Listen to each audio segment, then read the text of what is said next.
In 2024, the future of identity, security, and digital transformation converges at Octane, hosted by Okta. On October 15th through the 17th, join the brightest minds in tech and business in Las Vegas or online as they explore groundbreaking innovations and unveil the latest Okta solutions to keep your organization secure, connected, and ahead of the curve.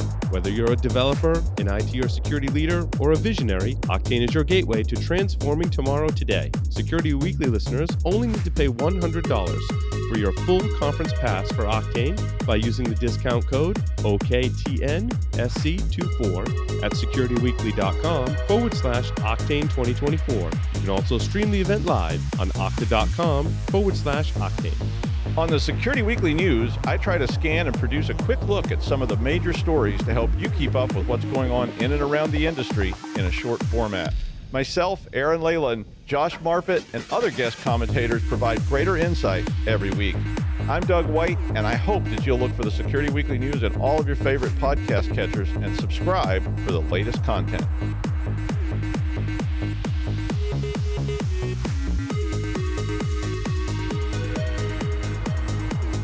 Welcome back, everyone, to Paul's Security Weekly.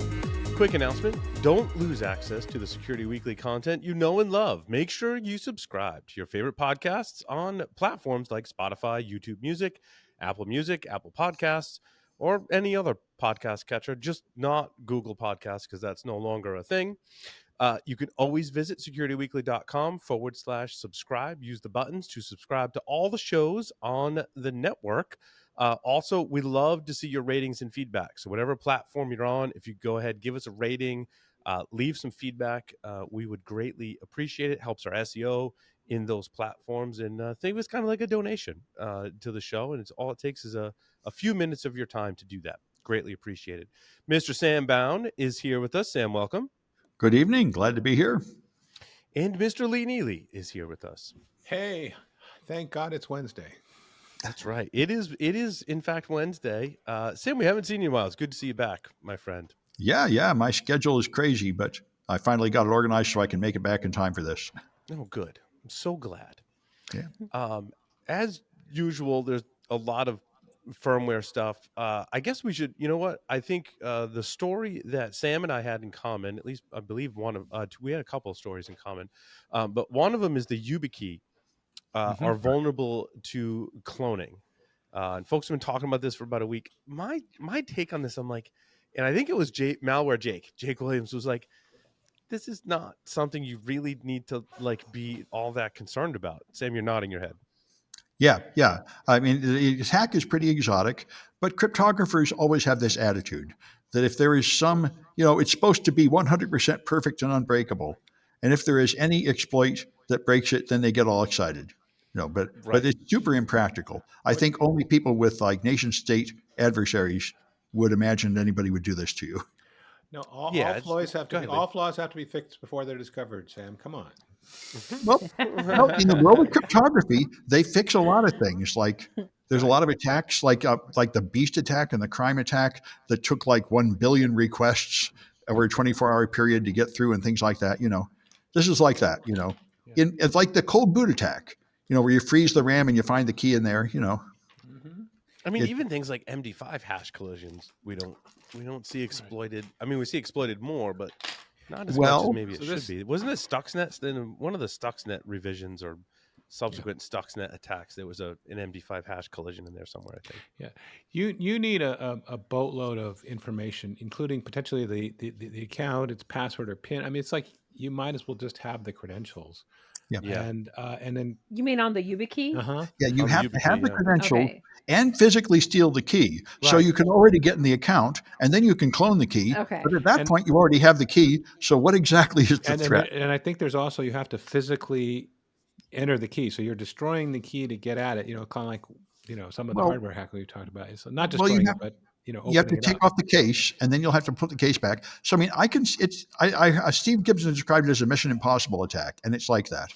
Yeah. I mean, but you're talking about right now. And this is saying it is permanently vulnerable. This cannot be changed. Yeah. Well, that's true. And so they changed the latest version. So if you're upset, you have to buy a new one.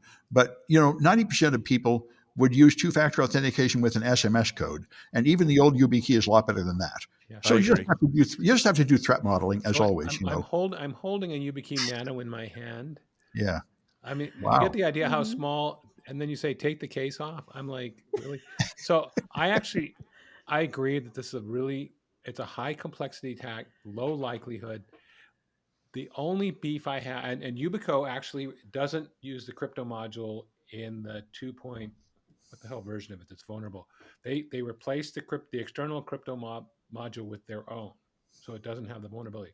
The only beef I have with Yubico right now, and I kind of got mad at them, is that they're telling you, we're not going to help replace anything, even unprovisioned keys. We're not sending you new ones.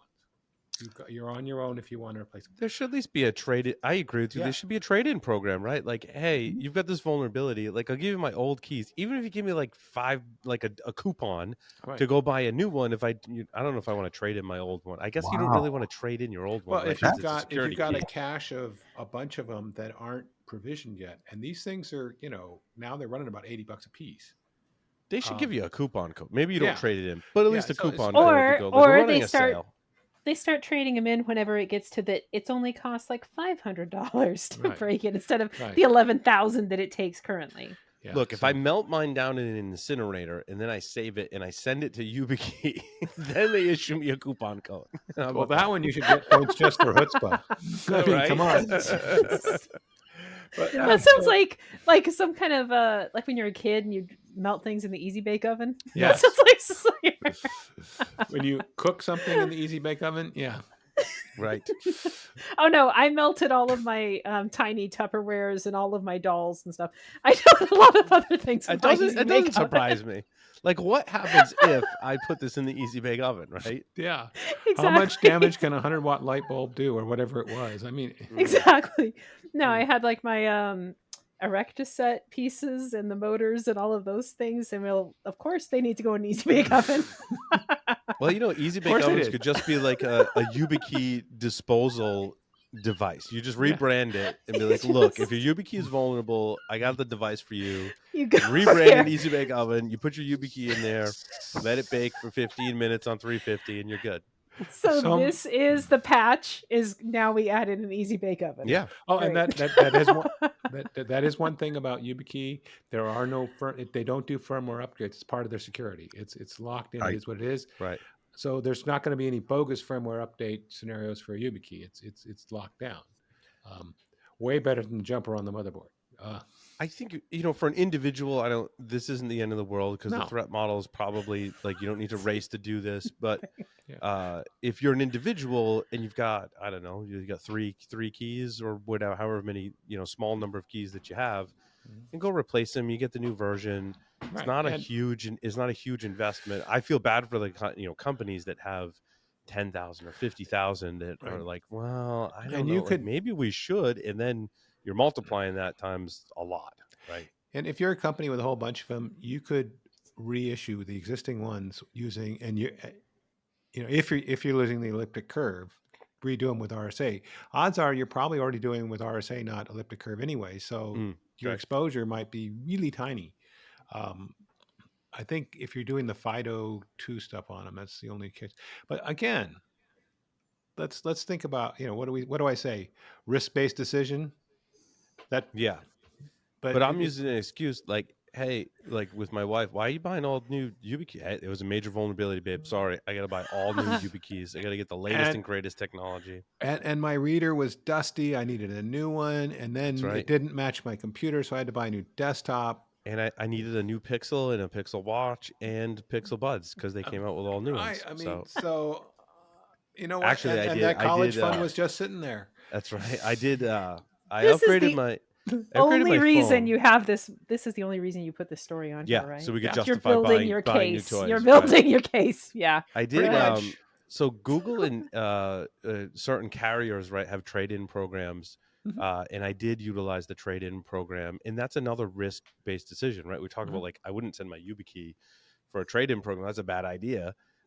It's kind of the same thing with your phone or your watch, but I'm a little more trusting of the technology. So there's two things. I'm a little more trusting of the technology because the phones are encrypted. And if I wipe the phones, I'm pretty confident that my you have to go through great lengths to recover my data. If I wipe my phone and my watch and I send it into the training program, I took the SIM out.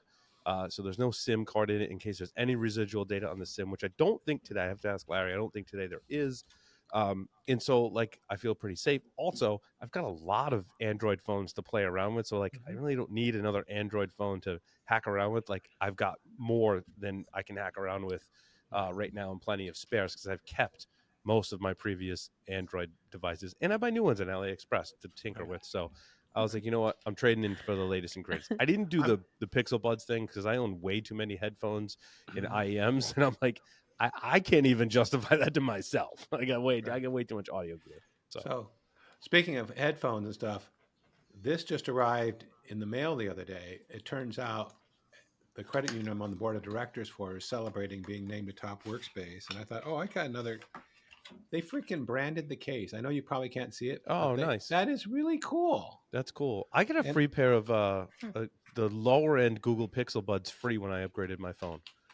And my son's, his earbuds died or he lost one or whatever, and I was like, dude, here, like just take this one. Like it was part of my upgrade. I've got the Pixel Buds Pro, like the first version of them. I'm like, they work just fine. I'm like, you can have those. So anyway, I just thought that, yeah.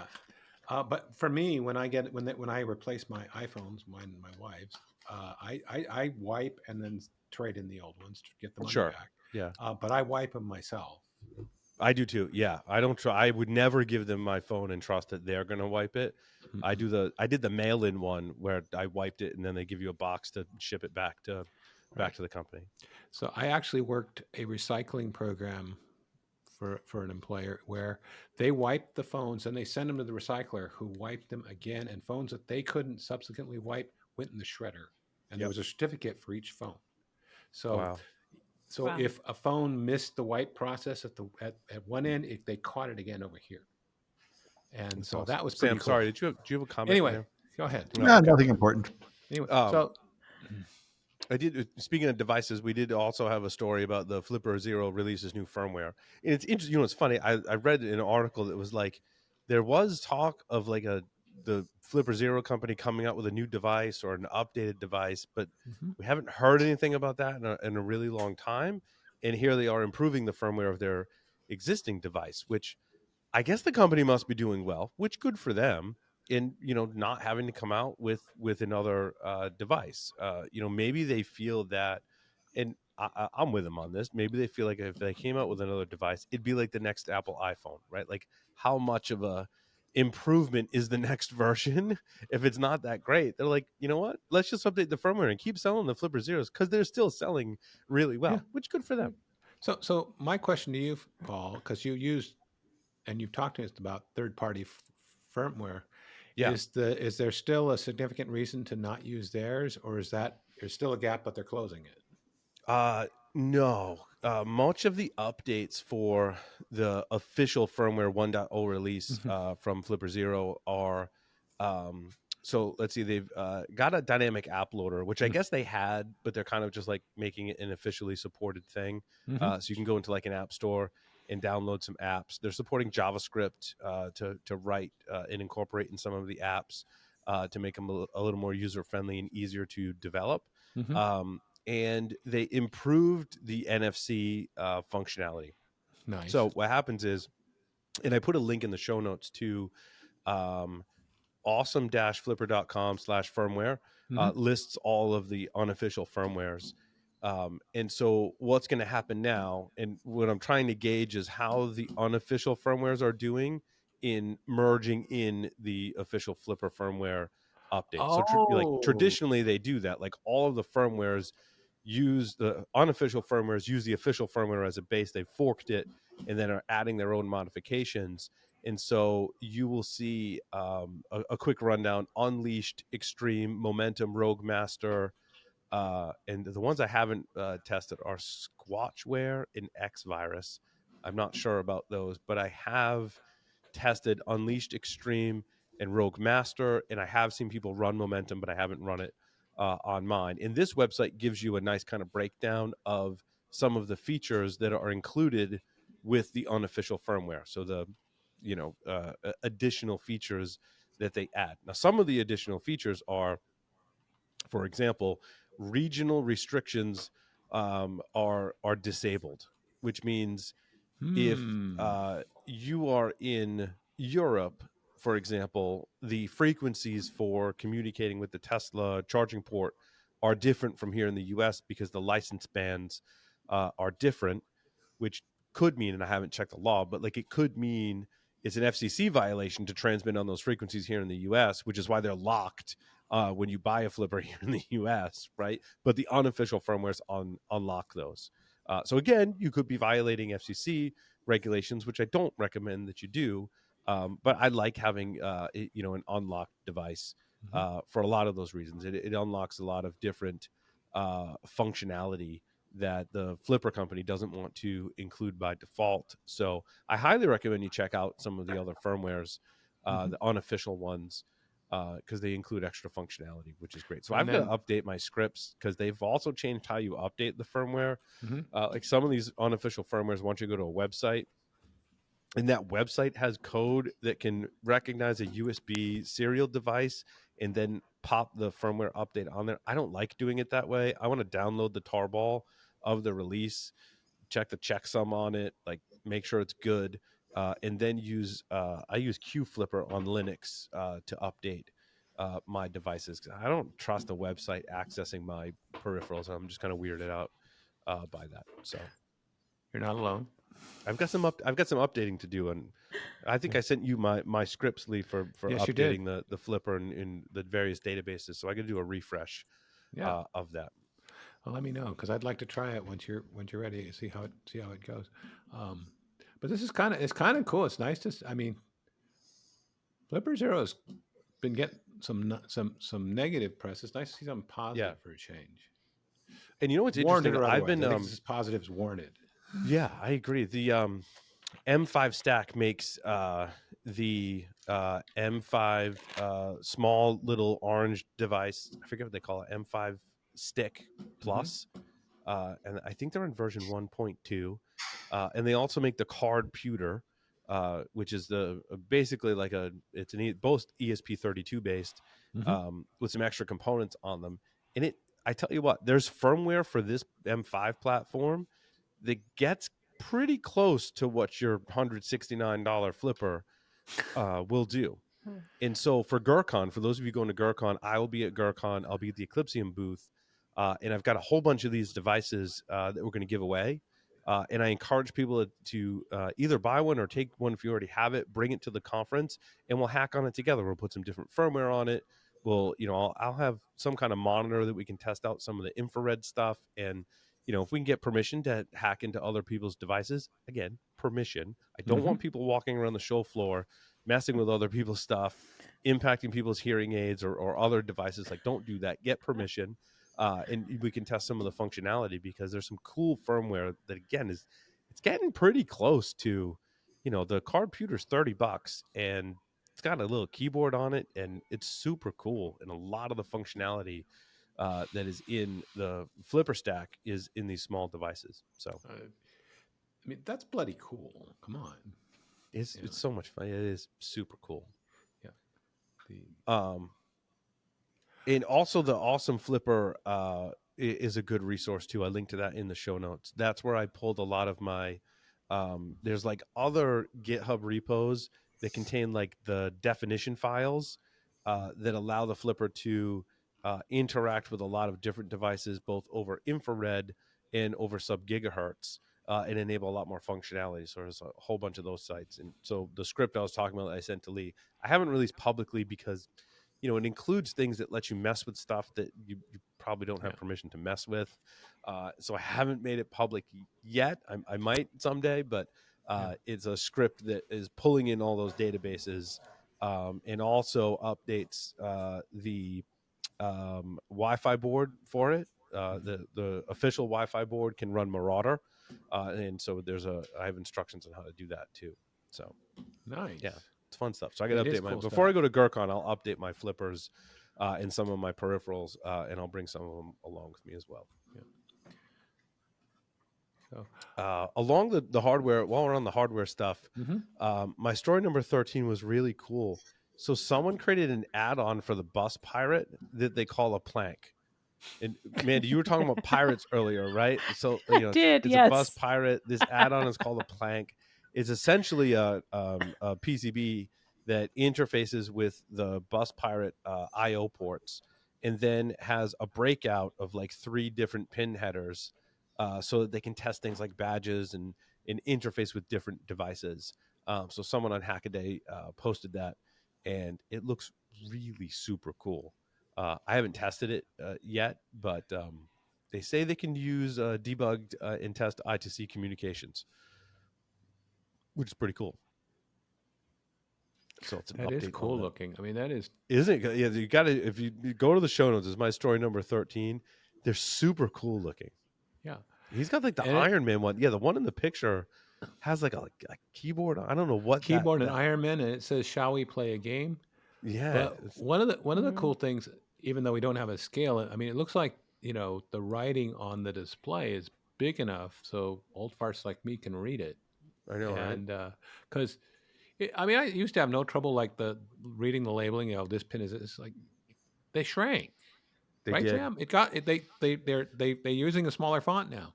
I need the goggles. I have the Doug White turned me on to them, right? Dr. Doug. Yep. You buy them on Amazon, and they have. So if you're older and you need reading glasses, like many of us, right? To work with some of these small electronics, it comes with a kit, and it's a visor and Mhm. the magnification lenses. It comes with like 6 of them, so it goes from like 2x all the way up to like, I don't know, 15x or whatever, and you can swap them in and out. And it's got a little LED light on it. I Nice. highly recommend that. Even if your eyesight is good, it's still great to have some magnification and some light when you're working with the smaller devices. Yeah. Note to self: if you're reading with the reading glasses and your eyes are hurting, they aren't strong enough. Correct. Correct. Yes. Go to the eye doctor, I had to especially. concede to. Well, my eye doctor's been saying you might want a stronger pair, and so Mm-hmm. a couple weeks ago, I had to ask Jelly to go bring back some stronger ones from Costco. Why What are Costco? you at? I'm Because at they're two. three I'm for at. $18. Yeah. I'm at 2.5. What are you at, Lee? So I just switched to 2.5 from 2.0. Okay. I'm And already at Ah. 2.5. As yeah. I age, I think I'm going to have some really thick reading glasses if it keeps going this way. You're gonna have like click, click, click, click, click, Yeah. like lenses Yeah. in front of Yes. each other. The well, I discovered that Shelly gave me these cool paperbacks I've been reading, but the font is small in them, and I was like I know. struggling, and then I finally had to concede. Well, then you It get was the headaches and stuff. It's Yeah, not I know. It good. was like, but I'm stubborn. I didn't Mm. go for the easy path. I went for the fight it out till I was in trouble path. Because but I if found some if other it like really cool like little nuggets, right? Well, because it's been 2 weeks since we did a show. We took last week off because of Labor Day, and my story number 14 ah was like it's an awesome read because even if you've been using Unix and Linux for a long time, mm-hmm. it's still like it really engaging. And so those of us that are familiar with Unix and Linux systems know that argv 0 Mm-hmm. index 0 is the like basically variable that is automatically passed that represents the name of the program that you're running, and it goes into really great detail about like why that's there, how it's instantiated in both POSIX systems, but also DOS and Win32 systems as well. And then goes on to say that you can manipulate this value and basically, without changing the name of the file or Mm-hmm. binary on the system, but basically, like in memory, you can change the name of a program. And so it turns out some defensive software like Microsoft Defender and whatnot actually looks at that value in memory, not at the actual file name, which means they were able to bypass some restrictions on the system and run commands by simply manipulating the argv0 parameter. Well, there used to be a number of Unix commands that was all symlinked to the same binary. The Berkeley R Correct. commands, SSH when you're having it replace the Berkeley R commands, looks at argv0. There are others too, and in fact, some stuff I wrote long ago. I looked at what I was called at, and my program would do different things based on what it was called as. Correct. That's exactly what the article describes, Lee. Yep. That's yeah. And I'm Spot like, on. I did that, and it worked. It's really neat, and it's freaky too. It is. It is. I I don't like think how, we do that in 24. yeah, right. I think it's the example they give is running cert util, Mhm. and using it to bypass defense. It's a great read. I'm not going to pretend to do it justice. Go read the entire article, because you will, even if you're familiar with the way that it works, it's a good refresher. But then you get to see how it can be manipulated by an attacker, and it's And it's very well written and well documented. Yeah, I just want to say this kind of feature is a terrible practice. When I learned assembly code in the 80s, I wrote self-modifying code Mhm. because it was the best way to get things done. And they won't let you do that anymore because it's insane. You can't even print out the file, you can't document it. Doing things like this will just drive everybody insane, Yeah, I on, agree. on They talk about that in the article, right, Sam? About Yeah. how there was a purpose for it, but maybe today we need to rethink that. I think there's a lot of stuff like that. I remember there was this way to make a C if statement that's nothing but punctuation marks. And I never use it because I can't remember how it works. And you can Oh, just totally. you can write obscure code that nobody can understand or maintain really easily. Hmm. on the flip side, Sam, Huh. it might be interesting as just an exercise. Once you read something, as to have somebody just grab some C and write something that respond, or whatever language will support it. I did it in C, just to see how it works, because it's really Yeah. cool. Yeah. Not that it's super useful, except that it gives you some insight into how some of these things actually work. And I'm pretty sure scripting languages have access to argv0 as well. It's not I just believe so. C. Yes. Oh, yeah. I'm not saying Perl. I'm old. I think Pearl did too. Yeah, I Python know does. Perl did. I Hmm. was about to say Python, but I don't have Joff on the line. That's all right. We've got Chat GPT now, and what's the other Well, we one? could, yeah. Ah, Perplexity, is that the other one? The Perplexity, LM. yeah. Yep. Perplexity is just a rag. Yeah. So I've been experimenting with writing code this week. I didn't write it. I've been experimenting, I should say, prompting LLMs to write me Python code that does what I want it to do. And I think that you can usually, in my experience, and those probably are better at prompting than I am, I can get to a certain point, and then like I have to take the reins over and just go start coding it myself. However, it saved me this week probably a day's worth of coding. Mhm. Oh, I yeah. mean, and just like typing, like if you're parsing command line arguments, like I love being able to just prompt ChatGPT to be like, "Hey, create a program, and I want it to take this, this, and this as user supplied inputs and describe them." And it writes all that and documents it in the whole thing. I'm like, you just saved me like a whole like what I typed as a prompt is way less typing than I would have had to type to get that in the program. I'm like, Yeah. now I'm off to the races. Now I've got a great foundation to work from.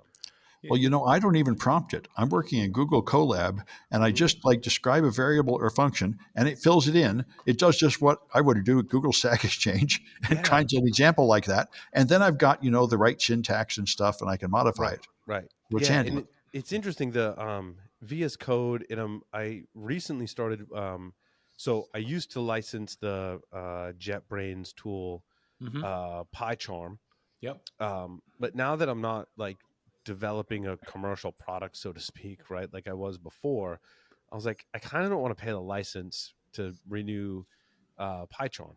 Right. I said, so I want to use VS Code, but VS Code is the license is kind of weird, and installing it on Linux is kind of weird. And it turns out there's like a ton of different options. And this week I installed VS Codium, Mhm. which is an open source project that implements VS Code.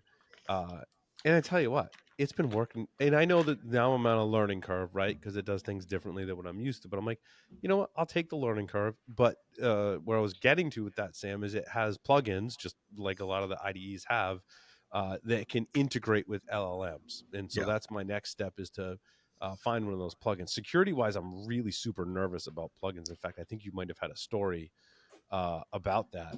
I believe you did, right? Right. Yeah, Well, it's not Visual even Code a, Studio. Yeah. it's not even a plugin. It's just a native feature of VS Code. You can use it to make reverse shell. Oh, interesting. It's got you just use the tunnel argument, Mm-hmm. and then you can send commands in from a GitHub account. And this came out 9 months ago, as like a live off the land exploit, Yeah. built in, better than Netcat. You won't get caught.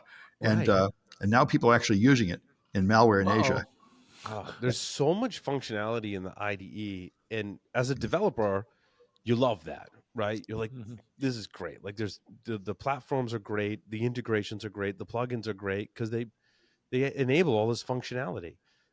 Like when I was using the PyCharm, I would have Docker integration, Git integration, a linting integration, and like it was great. But I'm like, oh, with all that functionality comes a lot more attack surface, Yeah. which makes me super nervous. To your point on this story, right? Because Yeah. attackers have a long storied history of taking advantage of IDEs and plugins and native functionality because there's so much native functionality in there. Yep. Yeah. So yeah, Yeah, I was out. Your guys are reminding me at my day job. They're doing a campaign on AI and getting people smarter about it because it's everywhere, and they really need to be aware yeah, of what goes on. It turns out one of our learning management systems that has a bunch of courses had like 16 or 20 AI courses in it that were already nice, there, so we didn't have to buy them. We already paid. Okay, yeah. but including one specifically on how to write better queries to better ask and ask your AI questions. I was just like, holy crap, we're like at day zero of this campaign and we already got this stuff behind us to support this. I mean, I'm hoping everybody's like leveraging what's out there to get smarter about this stuff. It's like, I completely agree. That we just did recorded a fireside chat for CRA on mhm. AI, and the big takeaway from that, and listeners, you should totally check that out. Um, and it was the takeaway was embrace AI. Mhm. Don't try and block it. Don't try and not use it. Don't try and find all the security flaws in it to come up with as excuses why we shouldn't be using it or integrating it. You're at the point now where you've got to integrate it, you've got to embrace it, and figure out how to work it into your workflow, figure out how to use it securely, because Mhm. it's here to stay. Is it going to solve Right. every single problem? No, No. but like this week it saved me an entire day of coding. Right. Matt Johansson gave an example of how Amazon is using it. Now they've built their own model. They estimate they saved like, I don't know, 4,000 years or some ridiculous number of development by Mhm. implementing this tool for developers to help them write code. Right. And again, it's not going to solve the most complex problems, but No, man, but it can save you some time. Like you know what the code should look like, but it takes a lot of work to get there and debug it when you can just ask the LLM to generate the base. And sometimes it's not perfect, but I'd rather be, debugging that code than writing it from scratch because it takes a lot longer, right? Or and God you forbid, copying and pasting code from the internet. I find it's better than that, right? Like right. that's where I'm at now. You Is it's you better mean the than stuff you copying? looked I up mean, it on read Stack Stack Overflow? Overflow, yeah, it read Stack Overflow, but it makes some better tweaks to it, and it doesn't always work. I'm not saying it That's always works. not Sometimes it doesn't, but but you're like 80-90% there, so you're working correct. you're not at the blank sheet Right. place. And I'm with you on this. We should embrace it and learn about it. I mean, we got to understand what data is done, what it does with the data you feed it, and for that you might want to put some guardrails to start while you get better at it, like no IP in there, right?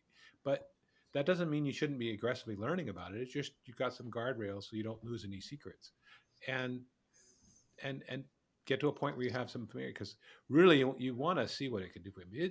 There's I hear all these stories about the amazing time savers and stuff that it is doing. And although I bet Paul, you're checking the code it gives you to make sure it's not like crazy. I'm sure you are too, Sam. Yeah. So Yeah. is a great point, Lee. And I don't know if you guys have experienced this, but in the project I was working on this week, one of the things that I noticed in multiple across multiple prompts that I was giving it was it doesn't write the most efficient code. No. So when I looked at it, I was like, wait, you've got like logic in code here, but you've also got a function that you created elsewhere in the code that does roughly or exactly the same thing. Like hold on, if I were writing this, if I were actually I should say, if there was a junior programmer and they brought me this code to review, I'd be like, hold on, this is not efficient. And I understand like computing resources are greater than they were before, but like let's for debugging and troubleshooting purposes, you want one point in your code to do that one thing. If you've got multiple points in your code that are doing the same thing, now you've just made your job like a thousand times more difficult, right? You're troubleshooting the same code. Put that in a function in ChatGPT specifically, and I'm using the Python GPT in there. We'll do that. We'll have like duplicate parts of the code, so I have to go back and clean that up. Do we? Well, that's a matter of what you trained it on. I mean, it's Yeah, just true. imitating what's learned. Mhm. And if you somehow trained it on high quality code, I think that would help. But I Right. think the stuff we're using now was just trained on all the code they could find on GitHub. So all you're getting is average code. Yes, I agree. So, Sam, do we still teach students code optimization and all that kind of stuff, or is it kind of gone I by the never did. wayside?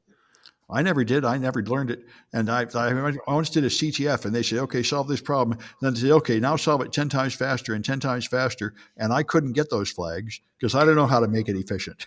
Mhm. It's I couldn't pull it off today. I mean, my 40 or younger self probably could, but I you know, he tends to exaggerate when I reach back, though. Um, Yeah.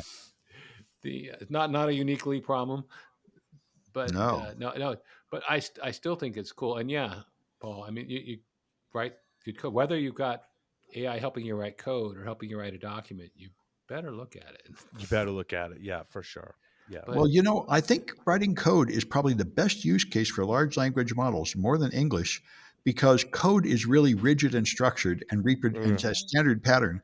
So it's really likely to get the right answer. Because I mean, I was playing a lot with prompt injection in large language models in my classes, and one that really I think helps me understand it is you tell it a man and a dog are on one side of the river. They have a boat that can carry two beings. How many trips will it take them to go across?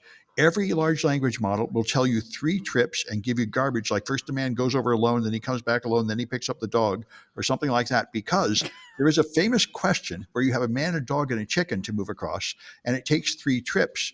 And since it doesn't understand anything it's saying, it just observes that your question looks like this question I've seen 100 times before. So it gives you that answer because it Mm. doesn't have any comprehension of what it's doing. yeah, And that kind of like rigid pattern matching, like someone just trying to line up the text, like an image overlay, without Mhm. understanding what any of the letters are, which is what large language models are doing, would work for coding. What are the functions that start with a variable named like this? Oh, here's one. Let's just spit that out. On the Yeah, other because hand, it lacks comprehension, right? That's what Right. I It has no experienced idea. this week. It Yeah, lacks all it's doing comprehension. is like pattern matching. It's like you take a Mm. photograph of your question and you scan 1 million websites and find where's the question that sort of looks like that, and then you get that right. answer. That's all it's Well, doing. I Mm. was stuck creating a presentation the other day, and I took the abstract and I asked it to help me come up with ideas for how to turn it into a presentation. It's not a polished, done presentation, but it gave me an organizational structure and some suggestions for what images I could use to make it work. I was suddenly unstuck. I started having all kinds of ideas, Yep. Yep. Yeah. and Yeah. it's gonna be fun. Of course, I got to get off my dead ass and actually create the presentation, but life's rough all over, right? Um, Mm. Yeah. but still, it was a nice kick in the butt. I liked it. But Yeah. It's if just sort of automating the process of like finding somebody else's presentation on the web that's close and Mhm. using that as a start. I and completely agree. It's better than Yeah. that, right? And that's Yeah. the advancement that I see right now. And I think it's going to get better, right? But I think for a while, it's going to be a tool that helps us supplement and automate what we do in our jobs. I used it a lot this week. Yeah. Again, like we're kind of short staffed at work right now. So I got a lot of tasks that came in front of me. I'm like, I could use ChatGPT as a starting point. Like, describe this presentation, show notes for this podcast. AI is generating them. It's becoming a tool. It's incorporated in the workflow. But to Lee's point, I always look at what it generates and make sure I, clean it up a little bit, which is a lot less work than if I were to create it from scratch or try and go on Google and find something similar, right? so, a friend of ours, a friend of this podcast, his company added an AI model for helping write reports. You know Dan DeCloss and Oh Plexcraft and yeah. everything. Oh, I Yeah. could And totally Yeah. see him and I using was that. Yeah. talking to him, and it was Yeah. great. But He he said did. you better read what it writes. Mm, It's just to get you started. It's not done. right. It's not the finished product. But yeah, I didn't put it in the list, but I saw an article. There's a town where they had some kind of like government assistance program, and there's a huge backlog because they don't have enough lawyers to read the. So now they're just having an AI chatbot read them all and approve or deny them based on its judgment. And I can imagine what could go wrong, but it probably will get through them a lot faster. Yeah, it will. It's probably pretty close. I've heard people using I it imagine. for legal stuff, right? Because it can Yeah. consume all of the legal cases and documentation, right? And I've heard of use cases for that. I don't think it's going to replace your lawyer anytime soon, but certainly if you needed to create a legal document, it's a good starting point. Again, I think is Yeah. what we're coming down to, right? So Yeah. I had two that I thought would be interesting to talk about. One I Yeah. thought might just get Sam where he lives, and that is Service for. Have you heard of Service for America? I don't think so. This is the latest. The National Cyber Defense Director has announced an 8-week sprint to get more cyber professionals. They estimate there's a gap of about 500,000 of them, and they're trying to get. They're trying to do things like stop the rigid adherence to degree versus experience to Oh, back yeah, I that saw that. down. Yeah, which is a problem. I don't know how easily that's solvable, but like I said, I just saw 500,000 cyber jobs. Holy mackerel! Um, and I think it was last spring they started focusing on experience instead of degrees. And I was thinking, geez, I bet this rings true in Sam's world. Well, sure. I mean, degrees don't matter that much in cybersecurity and never have. But one thing, whenever they say there's 500,000 empty jobs, it's always a lie. I mean, I've read about this. People Yep. say they don't have the money. I remember when I tried to get a teaching job, the headlines were all full of everybody's hiring teachers, and I couldn't find anybody that wanted to hire teachers. It was by the time the government notices, they've missed the curve. Right. Well, Right. the other thing I found when I was reaching this is a phrase, and I tried to encapsulate it at the bottom of my comment, was that even if you don't have cyber in your job, you're doing cyber because you got IT, cyber, cloud, and shockingly, AI, all kind of, tied together. You really can't extricate them. Not that you shouldn't phone a friend and not be a master of all four. I'm just saying, I thought that was a good reality check because they're not really siloed. Yeah. Um, and that's Yeah, why I but advocate what? working with those folks, everybody. It's interesting. I go through this with my kids. I'm like, when we learned stuff before there was an internet, it was very different. But Hmm. now we have the internet and like this wealth of information and tons of free training resources. Hmm. And I think that's really helped change the game in terms of you need to go get a degree. Yeah. Because before the internet, you had to go get a degree because there was no internet for you to go learn that stuff, right? Hmm. Now there's so much free training. We're going to talk about this with Kayla Williams from Devo, alleviating sock burnout.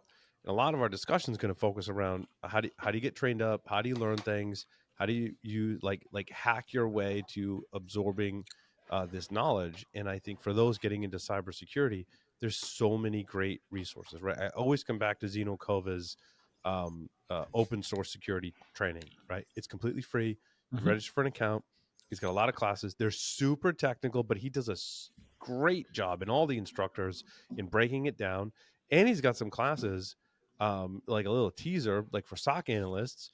He's got 2 classes on describing vulnerabilities. Starts with the basic buffer overflow and marches through all the vulnerability classes, explaining them with examples, with exercises. It's completely That is free, neat. right? And so, do you need to go get a degree? Maybe not. If you do learn some of this self study on your own, you take some of the free training or low cost training that's out there, right? John Strand is the pay what you can Hmm. training that's out there. He's got a great library of courses that you can consume in small Hmm. chunks. Some of them are just 4 hours, right? Right. I think that's great, and it kind of starts removing that requirement of we need a degree. Well, I don't need a degree. Like I built a lab, and before building a lab was acquiring like all this hardware and Hmm. stuff. Right now, you can. One of my stories is you can virtualize Raspberry Pis. Like you can, right, and you Yeah. can get computing devices cheap or free now. You can get free and very cheap training, so the barrier to entry has been lowered. Which to Hmm. me, it's like shocking that we have this skills gap. I think we just need to enable people to know how to learn. Sam, I the agree. courses that you teach, are they uh are they free or low Yeah. cost or a mixture? They're free, Yeah. right? Well, I mean, yeah, you pay the college some fees if you want to get official college credit, but anybody can attend for free. And And, in this field, this is very much like the early days of radio. In like 1840, it was just guys tinkering in their garage building stuff. Yeah. There was no formal training, no certification. And because this field changes so fast, it's still like that. I mean, getting a degree, requiring a degree to get a job means there's actually like 4 years of established facts that you must know in order to be up to industry standards. And that is emphatically not true in this field. Great. In this field, right? Other Yeah. fields, it's certainly still true. I don't want to poo-poo degree. If you want to be a lawyer or a doctor, Or you still physics get- or math or physics, chemistry. yeah, sure. There's lots of fields. Yes, Yeah. absolutely, right. Well, Yeah.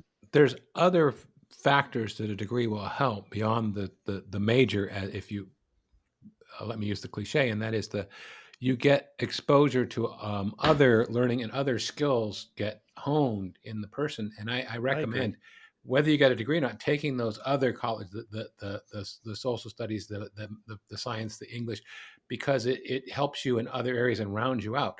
But those aren't a hard requirement to be able to cyber or IT. They're just going to help you as a successful person.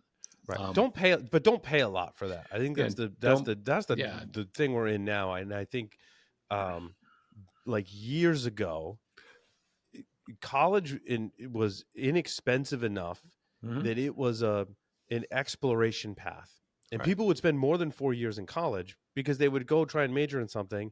They'd be like, "No, that's not for me. I'm going to change my major, and maybe I'm in school for another year, but I'm going to switch." And it was inexpensive enough that you could do that. Now it's so expensive that's out the window, which is, I think, a huge detriment to our educational system and for people that want to get into certain fields. Well, not community colleges. Ours is free. Those are cheap. Dude, I love community colleges. To your point, Sam, I love community colleges. Yeah. I've said it on the show before, right? And I'm not sure how other states handle it, but in Rhode Island, if you're graduating high school and you want to go to community college, it's free. Yeah. And it's free around here now. So right.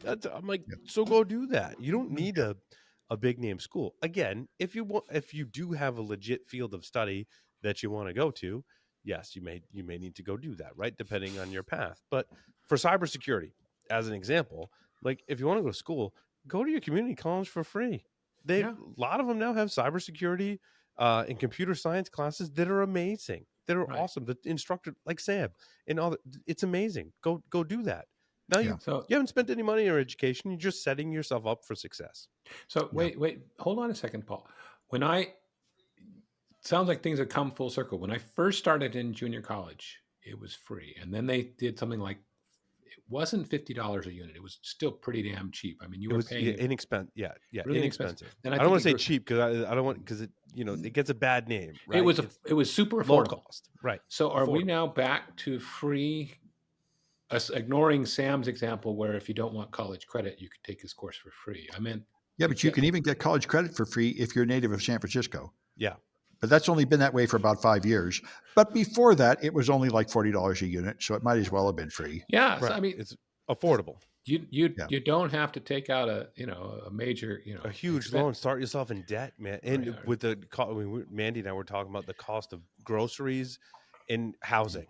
Yeah. And how much that has skyrocketed, right? So like last thing folks need, if you want to get into cybersecurity as an example, is more debt. You don't need that. Right? Don't do that. But there's also now online universities that are fully accredited, and you can get a complete actual degree, and some of them will transfer to ASU or to Stanford or to other you have accessibility no matter where you are. Well, a friend of mine who came in, who visited us yesterday, he lives in the area. His son was in San Francisco getting an art degree, but still not inexpensive. And the school offers all their stuff online. And so he's still paying their tuition, but he's saving that cost of living in San Francisco. He's now living up here. Yeah. And he's paying his dad rent, but it's still way cheaper and way less stressful for him trying to get his career going and what he wants to do in life. I mean, I think that translates to any field of science, by the way. It doesn't matter whether you want to be an artist, cyber, IT, I don't care. Well, if you're stressed out or the expense is killing you, how are you going to do well? Go ahead, Sam, sorry. Here, I do it that way, and almost none of my students ever come physically. But the engineering department, they're actually building boats and stuff, and they need all the tools, so they really have to come physically. But that'd be fun. Yeah, it is. They have great fun. They build all these things. They win. There's a solar boat contest, and they win every year. But I love it. anyway, but all my classes are computer oriented, so you can totally do them remotely. Right. So, yeah, we love this. So changing topics, the other one I thought might get your hackles up was my story number 7 about Kaspersky. You remember a Well, few months ago they were told no more Kaspersky in the U.S. after yeah. September 29th.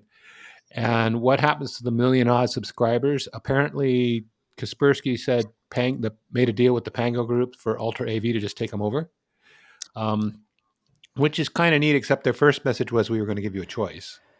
But they're going to transfer them, and they say there's nothing to do. I don't believe nothing, but I bet it'll be a low bar, and the price will stay the same, cheaper than if you went and bought today the product.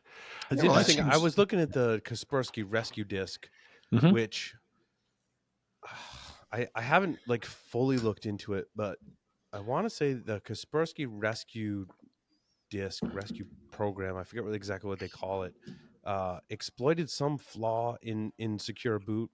There was something that it's on my list to dig into further. And I want to say recently Microsoft issued a Secure Boot revocation that took out the Kaspersky Rescue Disk, and it added the hash basically into the revocation list for it. I don't know if that ties into like what's going on. We've known about the Kaspersky Rescue Disk kind of like loophole and how it was being used to circumvent Secure Boot. And again, I don't have all the details off the top of my head. But I don't know if that kind of played into your story, Lee, about the what would we call that? Oh, the ban, basically the commerce ban, because they're a Russian-based company. Yeah, and I didn't want to dwell on the whether they are or not having our best interest in it. I thought it was neat they found an alternative. Disappointed they went from give you a choice of choosing, but it's going to be, I think, about as seamless as it gets. I think the only difference between the Ultra AV and the Kaspersky is you'd lose online payment protection, and there was one other thing in there, but not bad. I mean, they're getting as close to like for like. I mean, yeah, like look, I get it. They're a Russian-based company, and there's a lot of speculation. Yeah. Set that aside, because Kaspersky's done some pretty cool research too. Yeah, like some of their research has been really really awesome. Yeah, and they've published that, right? Right. Look, when you see those, look at them because they're neat. Worth a read. Yeah, their technical work is excellent, but the political risk is unacceptable now. Right. Dude, you summarized it perfectly. Yeah, I couldn't. What have Sam said. Yep. Yep. I mean, I was using Telegram for a while, and then I became a military contractor, and I said, I'm sending all my data to Russia. I don't really want to explain to my clients how stupid are you, so I switched to Signal. There you go. So what is up with Telegram? The founder and CEO is in a lot of legal trouble, right? Oh yeah, I saw that. Yeah, because it's not really encrypted. He has access to all the chats, and he advertises that even though he could, he will never moderate the content. And so he lets horrible things on there like child sexual exploitation and that's drugs why all and guns. The malicious actors are using it. Sure. Right? And whenever a government demands that he tell them who did this bad thing, he just totally ignores them. So they finally got really, really mad at him. And that's why he's in legal trouble? Yeah, France is prosecuting him for not responding to their legal requirements to help them get into accounts that are doing bad things, and he just didn't even reply.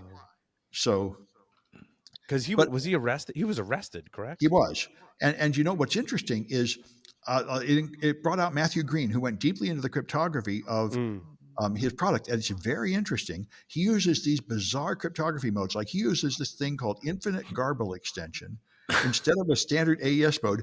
And I looked, it sounds really stupid, but it was invented for OpenSSH. And I looked at it, and it's actually pretty clever, but it is totally non-standard and unnecessary. And it's all like that. And Matthew Green talked about his experiences chatting with him over the last years. He said, dude, your cryptography is bizarre, and there's a better way to do it. Why are you doing it this way? And the reason is his brother wrote the cryptography in 2004, and he did it with strange non-standard things. And his defense is, you Americans, all that official NIST approved stuff, that's all backdoored by your government. Instead, we use superior Russian math with the non-approved algorithms, which is much better than that capitalist garbage you guys are using. Is And Telegram a yeah, Russian-based company? Yes, it was originally. Now he left. They kicked him out of Russia for not letting them get into the accounts and banned the accounts they didn't like. And now it looks like they're going to kick him out of France, because he advertises, we will never we'll never block your stuff. And now he says he'll start doing some content moderation. You can tell I haven't tracked the Telegram stuff very, very closely. It always seemed to me like a cesspool, and I kind of avoided it and didn't follow it closely. But it kind of sounds like we need to have like Matt Green on the show and dig into it and talk about Telegram and all the stuff. He was on security, cryptography, whatever, and it was very interesting. Oh, Matt Green was recently? Yeah. Oh, about okay. this. I'm a little behind on my security, cryptography, whatever, listening. Yeah. And so it was very nice. He had all these stories about how this happened.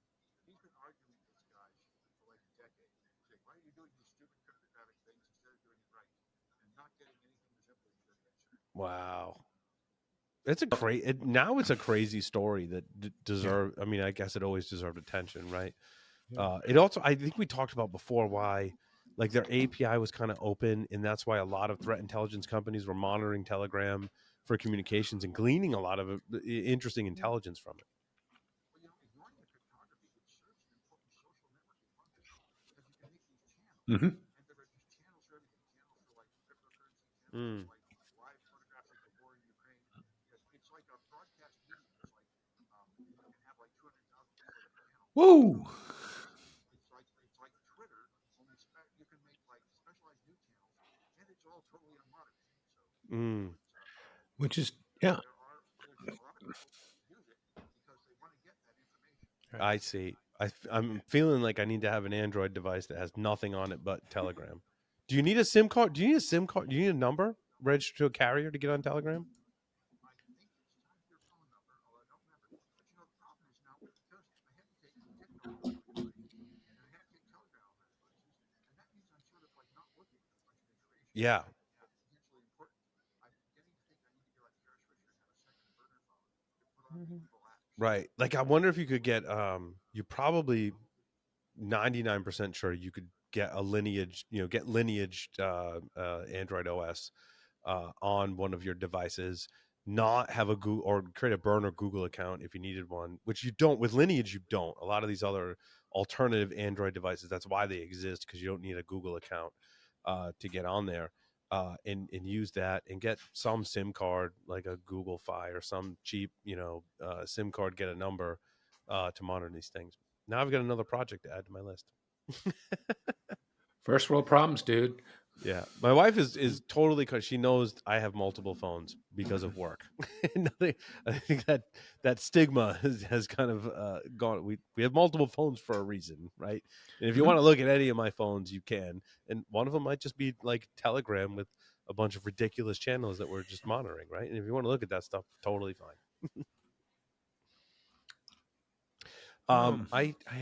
We had a ton of stories. I love these stories are awesome. There was a lot of interesting stuff going on. Let's see, which ones didn't we cover? There is my story number 12, which was touted as an unpatchable 0 day in these surveillance cameras. Oh yeah. I don't ended up on the, I don't think this ended up in the Kev. This is a Kev, but there was AVTech is the Taiwan-based manufacturer that produces surveillance cameras that end of life the device, didn't patch a vulnerability, and got added to Mirai, and for some reason got a ton of press. Like everyone was talking about this. I'm not exactly sure why. This isn't the firmware that I tried to analyze. No, it is. This is the firmware that I tried to analyze, because it was Akamai that analyzed the firmware and found, if you even read the Ars Technica article, like, it's the most ridiculous command injection vulnerability ever. And it's interesting is the command injection is in web application's functionality for adjusting the LED brightness. So immediately my thoughts were, what if you were to download the firmware, unpack the firmware, and then go in and just modify the code, like comment out the code that allows the web application to affect the brightness, and then you successfully will squash this vulnerability because it was touted as unpatched. In the 20 minutes I spent with this, it not as easy as it sounds to patch the firmware, right? I'm certain it's possible. I mean, anything's possible, right? But yeah, correct. My thinking was, if you were to download the firmware, expand it, like unpack it. I used Unblob, which I love for unpacking it, and Unblob unpacked all the file systems. I can navigate the file systems, but the problem is when you do that, that's the raw firmware layout. When the firmware gets actually installed on the device, there are certain scripts that run and things that happen at runtime that set it up in a completely different manner. So the file that they were talking about was the factory.cgi is actually like a symlink. Actually, we're talking about with Argv, right? It's a symlink to like a master binary that was in binary form. So you'd have to, what I think Akamai did was disassemble that. And the code you're looking at is the disassembled code.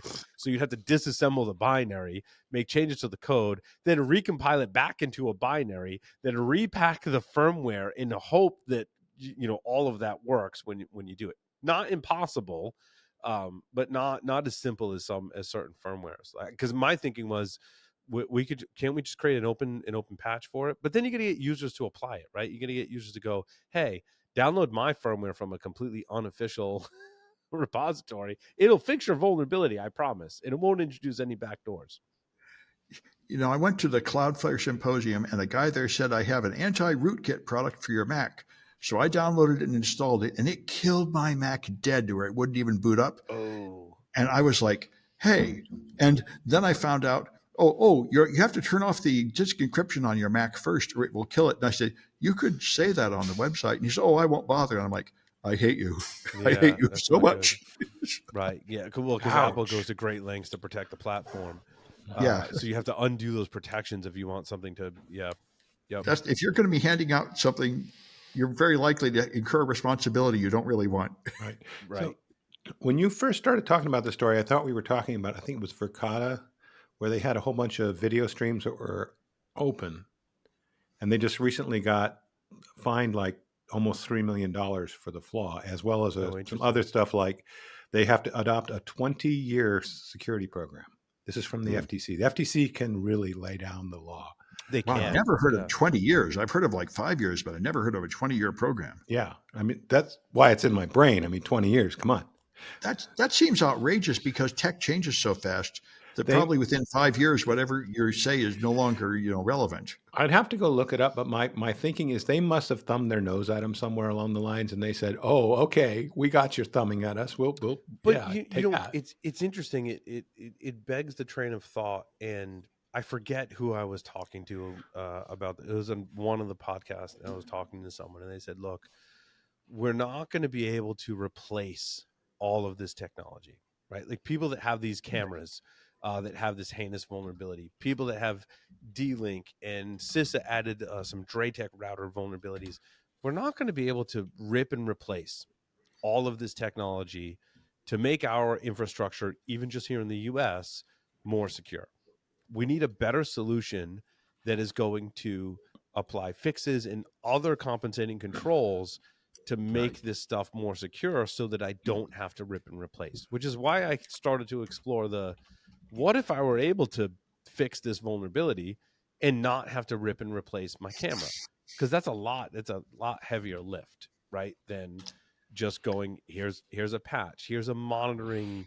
I mean, monitoring is one thing, but like here's something I can do to the firmware and or software to make my device more secure, to give me some more time to then maybe I eventually rip and replace. But what's the solution in between? I think there are startups that are working on this. I've seen a few startups that have tried to tackle this problem. Well, I think one common solution is just a more secure home internet gateway for your IoT devices that's basically an IDS. And that would seem like the logical thing. Then you just update the definitions in your IDS to stop the attacks. Mm-hmm. And the fact that you can't patch the devices is compensated for to some extent. Yeah, someone else I was interviewing, we were talking about how, like with Microsoft Windows, we have to go through a lot of work to first secure the operating system within itself. We have to do a lot of work to keep it patched, but then we also add on all this other software to keep it secure. And the debate is like, should we have to do that, right? With something like Microsoft Windows. But then you take these devices as an example, we don't often even have those facilities that we can add on this additional software or even take updates to it because manufacturers end of life this stuff. So the answer is someone needs to create something that's ubiquitous enough that we can add these protections to all of these different platforms. The challenge is all these platforms are completely different, right? Some are MIPS, some are That's ARM, why, yeah. many are Linux, but some are VxWorks, some are some other real-time operating system, some are different flavors of whatever. Yeah, that's why I think patching the device is nowhere. Just filtering the network traffic is probably the only practical move. Right.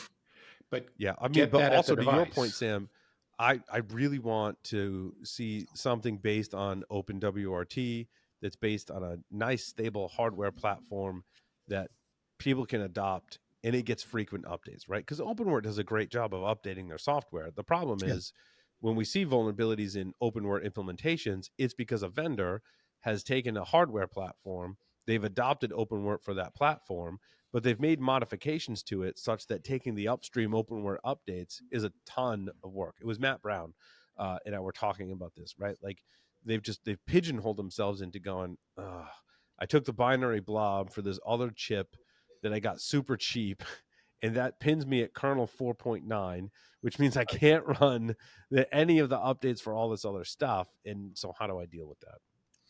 Well, I'm used to the OT world, where you're using stuff that's 20 years old and can't be patched, and you just have to defend it with defenses from the outside. So I think so that's other supplemental device. Yeah, I have seen there was a one or two startups that were promoting an additional device that you put on your network that helps protect all of the like legacy IoT stuff on the network. I couldn't pretend to tell you what the name of that company was, but there have been efforts in that area, which is I think that's the way to move forward, because the consumers are, of course, just going to buy the IoT devices without understanding, and you're never going to be able to get rid of them. So you have to have a reasonable thing a normal person could do, and they could say, buy this new router that has IoT protection. It will help protect your IoT devices, and that would be something they could reasonably do. Right. But at the same time, you also want to make sure that the devices themselves not only have a default secure posture, but also are automatically updating themselves without the users having to, and be damn clear about end of life. I mean, I think moving forward, but moving forward, that's where we need to be. But it's hard to enforce that. In the number of technology devices we can acquire, and like I don't want to limit ourselves from going to AliExpress and buying ridiculously cheap, gear that solves a problem, right? So I think Sam's solution, addresses that. Is that there's something else that is the guardian, if you will, to help protect ourselves. But structure the guardian for the user to win easily, that they don't have to go take Sam's class in order to set it up right. No, I agree. Well, I met a guy like 8 years ago that just bought this home internet gateway that claimed it was protecting his devices, and I think it was basically just OpenWRT, like pfSense. Yep. That kind of thing. And I think that would be fine. Just have a commercial product. Like routers have firewalls, and routers should probably have a complete IDS with frequent updates, that kind of thing. Yeah. Many do today. And I think the cost of that is coming down, right? As the cost of hardware comes down, we can do a lot more with these small devices and platforms. Yeah. So. Right. And if you're doing something like pfSense, there's going to be support for that for a long time. Yeah. But I would still say, hey, this is a really cool device, but plan to replace it in 5 years, because a lot of reasons, but you have good ones. Like, for example, the performance needed to do with what's happening in 5 years is probably going to be a lot higher. Not just planned obsolescence bozo. I mean, that's really a bad card to play. I mean, we can do way better than that. It ties into my story number 16, set-top boxes and reverse engineering. It is a You're welcome. 6-part. Holy crap, this is awesome. It's a 6-part series where they evaluated the security and did some hardware and software reverse engineering of these Android set-top boxes, kind of building on what I wrote on the Eclipsium blog that built on what others had analyzed and observed with these Android set-top boxes. What was interesting was, in some of these platforms, I kind of struggled to get a UART console and struggled to get a UART that could do receive.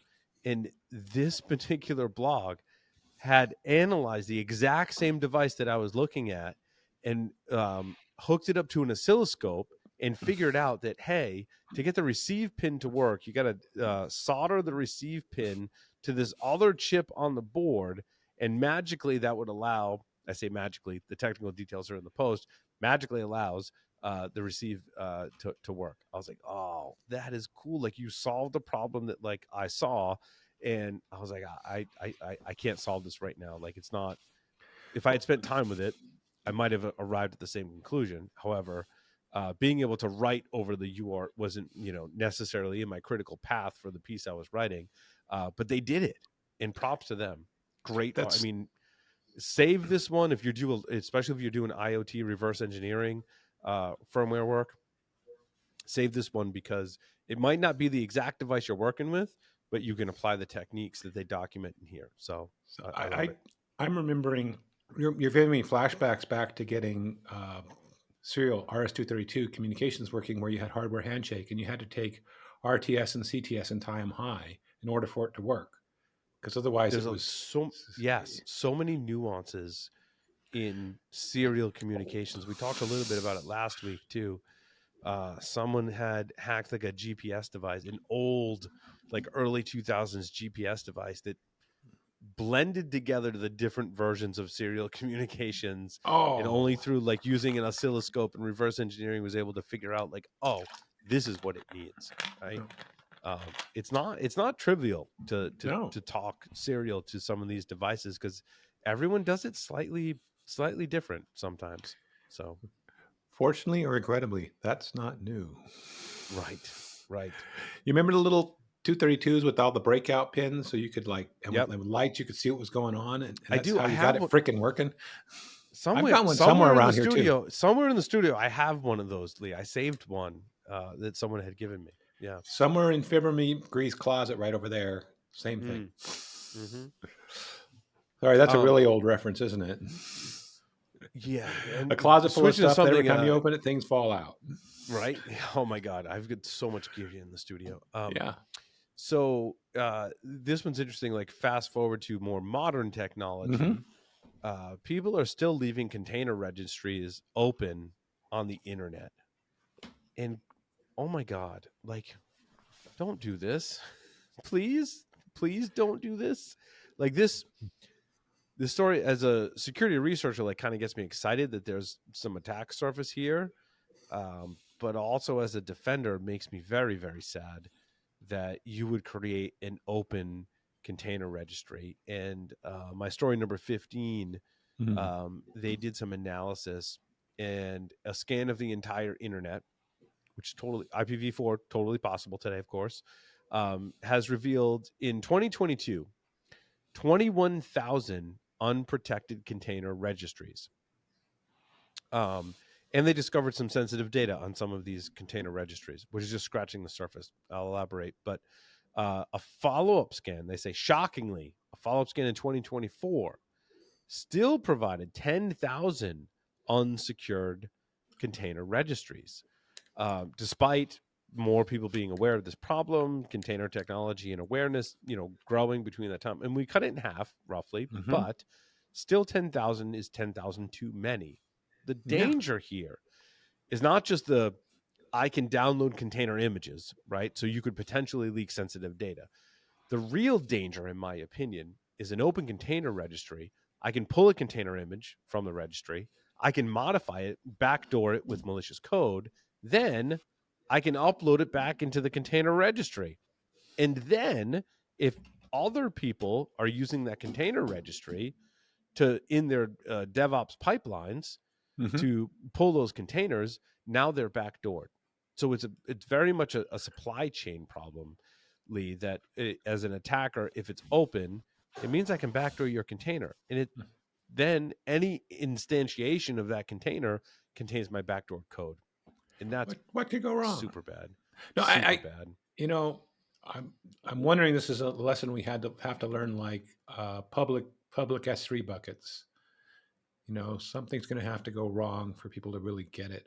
I mean, I applaud that over half, there's less than half as many as are used. Yeah, it's better. Because bars moving in the right direction. It's just, I still think at some level, not everybody remembers that stuff that's cloud deploys isn't necessarily the same as when it was in your data center in terms of access.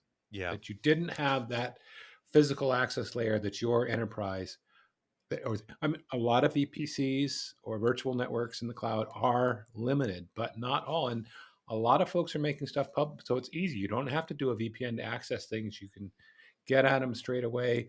We'll put some access controls on the authentication and normal entry points. But what about the rest? Are you covering that? Let's not have the container registry out there for all to see. It needs those same controls, right? It needs to be a private registry. It needs to be protected with secrets, passwords, passkeys. Right. I forget. I used to be able to tell you off the top of my head the correct way to implement a container registry. Right. Like Docker Hub gives you like a cloud instance where you can spin up container registries and properly secure them, make them private, and require the appropriate authentication so that it's not anyone on the internet can interact with your container registry. And that's the right way to do it. And again, we've made some progress, but it's still, we shouldn't. It's like S3 buckets. To your point, Lee, we can't have it open to the internet because it's almost even worse than an S3 bucket. It's because I can put malicious code that then propagates through that system. That was the low-hanging parallel I could come up with in 2 seconds. But I was also thinking, in terms of maturity, haven't we often moved from like .env files to secrets managers, and they're now like just available? You don't have to go find and buy one. They're just there in the Docker ecosystem or the Kubernetes, for managing your secrets in your Docker in your image versus having a file that if somebody could read, game over. Yeah, when I looked into it in Kubernetes, it was still not great. You still needed like an external HashiCorp being one of them, kind of vault. Yeah. The ones that I liked were in AWS. If you're managing your containers in AWS, there's multiple products within AWS that allow you to do secrets management for your containers. And that got better and easier over time. I think we covered a story about env files in one of the past couple of episodes, right? And don't do that. Like you got to reach a point in maturity where you're using a vault to store your secrets, because inevitably, if you're in env files, you're going to make a mistake and it's going to get leaked. So yeah. And oh, by the way, if you run across them, ask your vendor or developer. I ran across a case where they were doing that, but it was because they were working on a secrets manager, but they couldn't get it all dialed in, and they had to release a proof of concept today, but they're going to update it when the time comes. I'm just like, well, yeah, it can require some serious re-engineering. Right. It wasn't a finger snap. Architecture changes to implement I've been there. Yeah. I had an env file system, and it's very fragile in terms of security, but then retrofitting in a vault is a lot of work in architecture and engineering. Yeah. That you have to do once you reach a certain point. I mean, better to do it from the beginning. But again, to your point, Lee, if you're prototyping and you're trying to move fast, env files are the way to go. But again, it's very fragile. One little mistake and your secrets are exposed. Yep. So you know what though? I think if we keep people's attention on it and we follow up, I think we'll get there. I think we're making progress. This is a solvable problem that I think just requires some education. For sure. And at some level, there's just too many cool, shiny things. Yeah. I mean, we're in some really cool times in terms of what we can do with technology. I mean, I got to admit it. Holy crap. It's also more opportunity for us to get it wrong, too. Well, the more there was shiny always things we opportunity have, to get right? it wrong. I mean, the ever increasing attacks are, PK fail is one of those things. We've got a great, secure boot system, but it's also very fragile, and based on folks making the right decisions when it comes to managing certificates, managing revocation lists. Lee, I don't know if you were on the segment where we talked about PK fail. My coworker John Lucades came on the show and we talked in depth about I wish I'd PK been fail. on that segment. Yeah. Damn it. That would have been cool. Just an update on that. CERT has created a VU note. The CERT Coordination Center creates these vulnerability notes that, and just for those that aren't familiar, a vulnerability note is when there's a significant vulnerability that impacts multiple vendors that we want to track. Is typically, in my understanding, why these vulnerability notes get created. This is VU 455367, and it addresses the insecure platform key used in the UEFI system for firmware signatures, also known as PK fail. And the reason I highlight it is you can visit the link in the show notes. It'll take you there. In these VU notes, it lists the vendors that are affected, that have either released patches or not, right? But also the kind of flip side of that is it has entries for vendors that are not affected. So folks like AMI go, we're not affected because we didn't recommend that our customers basically implement these test keys that ended up in production, right? So it's important for that. There's a whole bunch of unknowns in there, so this list gets updated, a bunch of resources and references. And since we've talked about PK fail, vendors have released updates. Supermicro, as an example, has released UEFI updates to its systems to remediate this issue, which is essentially test certificates were in use in production. But what the researchers from Binary found was that the private key is leaked. That was the big takeaway from that. Like, it's fine if you can use a certificate, even if it's dubbed as a test key, as long as you're protecting that private key. It was fine for a long time, and we were aware of this issue that people were using test keys, and it didn't pose an immediate threat because the private key was still being protected, right?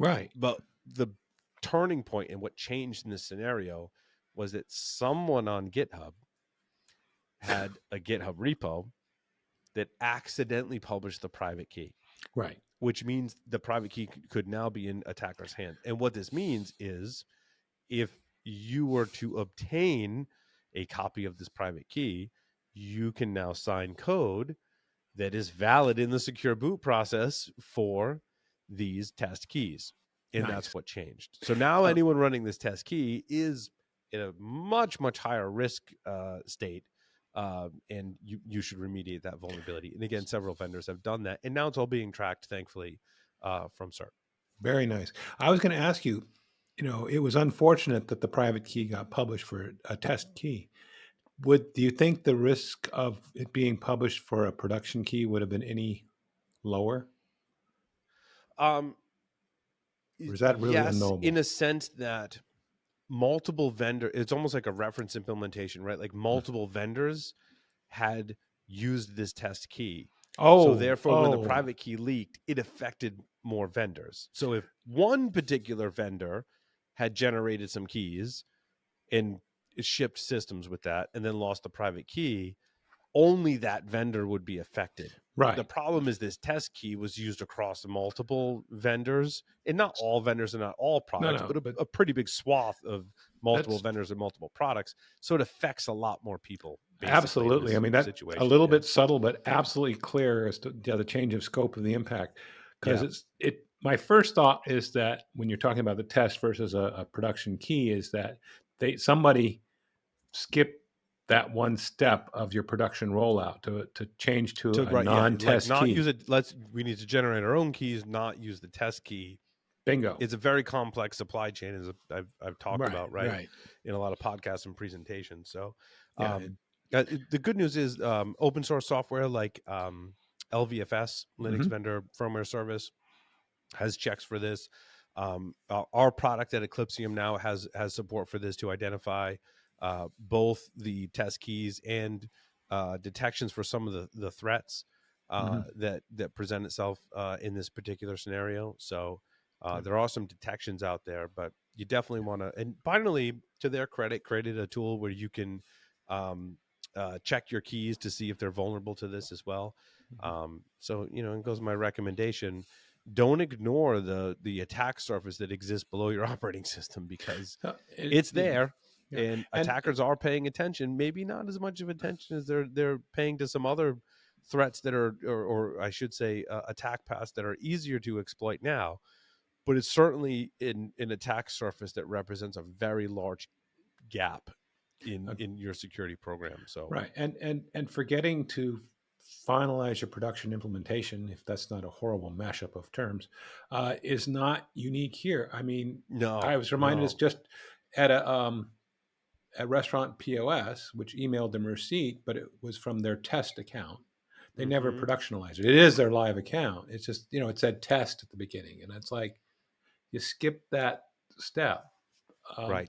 So, not throwing anybody under the bus, things happen. No, it happens. But let's do better. Yep. Because speaking of, so what you got? So Lee, I wanted to ask you, like, how concerned are you about EDR bypass?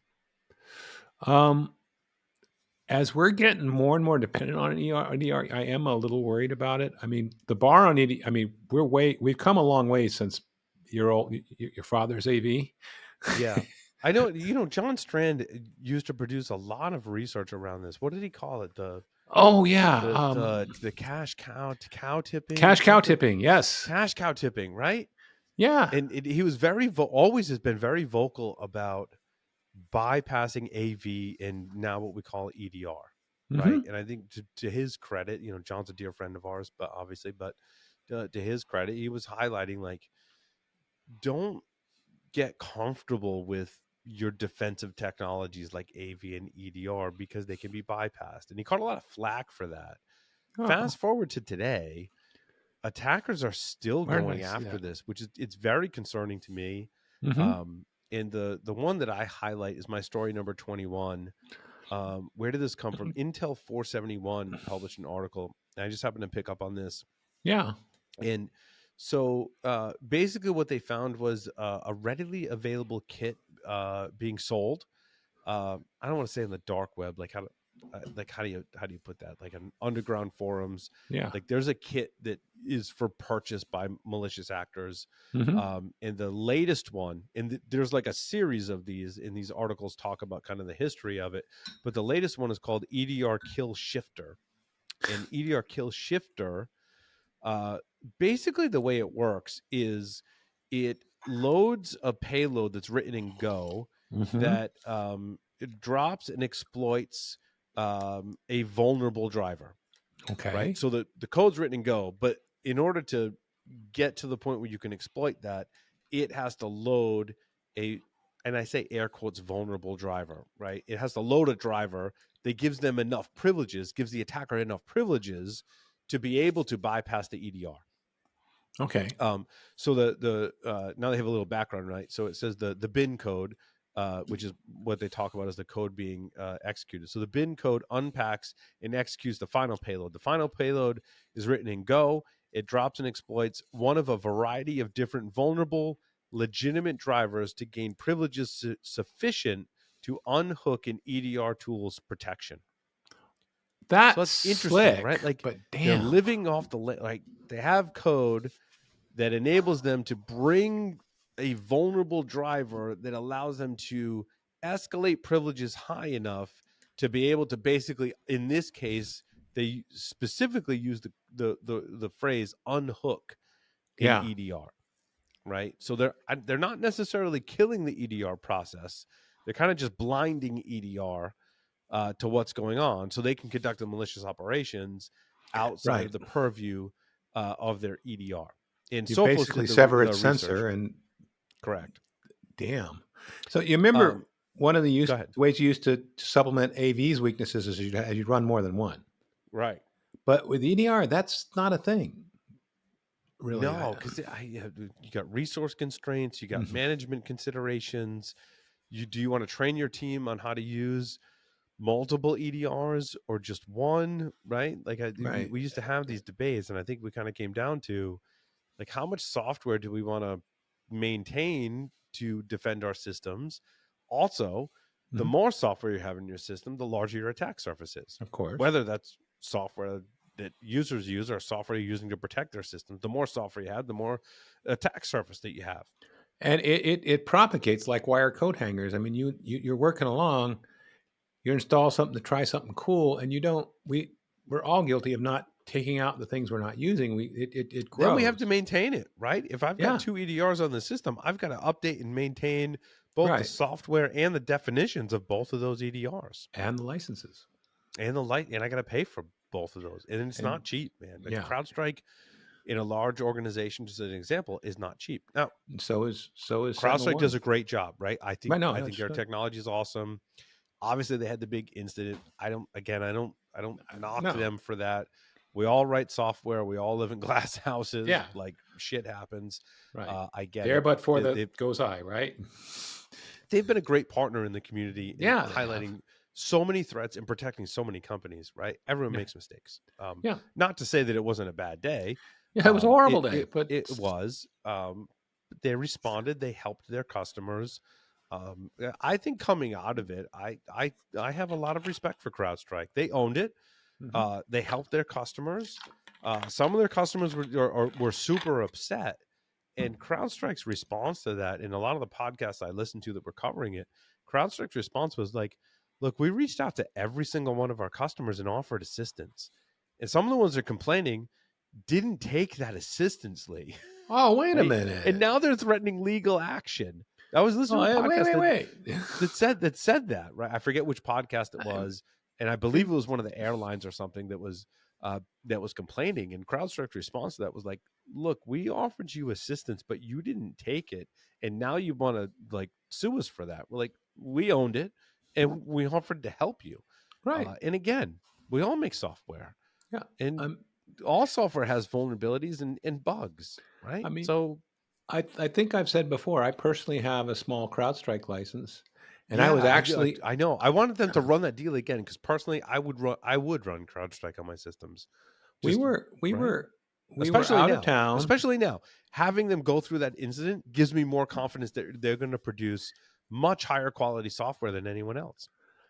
And even then, they emailed the fix, even though I did nothing. I was out of town. We had left. Some of our CrowdStrike nodes were down because we just had turned them off before leaving the house.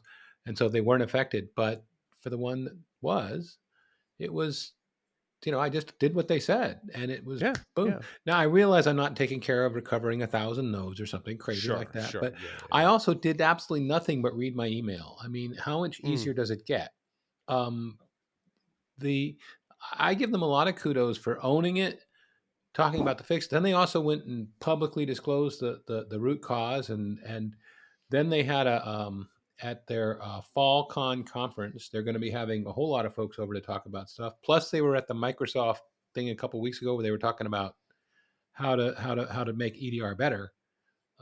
Which I'm sure there was a lot of talk about what does and doesn't get access to the kernel and how viable that was. But I think it's a shared responsibility, right? I think CrowdStrike has responsibility, Microsoft has responsibility, but also all the companies that run this software also have some responsibility.